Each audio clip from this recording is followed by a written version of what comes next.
Donc, je m'appelle Clémentine Lambert et je viens tout juste d'intégrer l'ESCP Europe à la suite d'un cursus qui a commencé après un bac scientifique que j'ai obtenu mention très bien. Donc après, je suis partie en prépa maths sup MPSI au lycée Saint-Louis et finalement j'ai décidé de changer de filière pour intégrer une école de commerce. Donc je suis passée en prépa ECS pour les écoles de commerce. J'ai terminé ma deuxième année cette année qui s'est soldée par l'ESCP Europe. Donc voilà, je suis très contente et je suis actuellement chez tuteur privé afin d'enseigner les mathématiques mais aussi l'anglais et le français qui ont été mes points forts pendant les concours et pendant tout mon cursus. Et donc aujourd'hui, je vais vous parler tout particulièrement du présent simple et du présent simple be plus ing en anglais.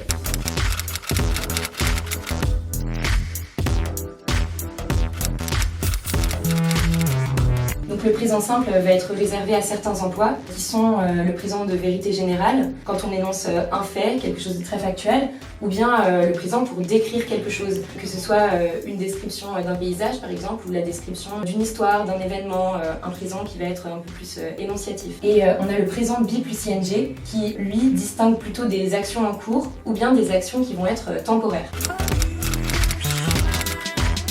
Donc la manière dont on conjugue ces deux présents est assez simple. Pour le présent simple, on va avoir un radical d'un verbe et à la troisième personne du singulier, qui va être he, she ou it, on rajoutera toujours un s. Et dans les cas où on ne peut pas rajouter de s parce qu'il y a des exceptions, par exemple le verbe finish, on ne peut pas rajouter un s parce que c'est difficile à prononcer, on va rajouter un e entre les deux, donc he finishes, afin donc de pouvoir mettre ce s de la troisième personne qui est difficile dans certains cas. Et on va avoir la forme également de la négation pour le présent simple qui peut se contracter, donc c'est toujours not, et qu'on peut rajouter au radical, donc do va donner don't et does va donner doesn't. Pour le présent be plus ing, on gardera toujours le radical auquel on va rajouter ing à chaque fois.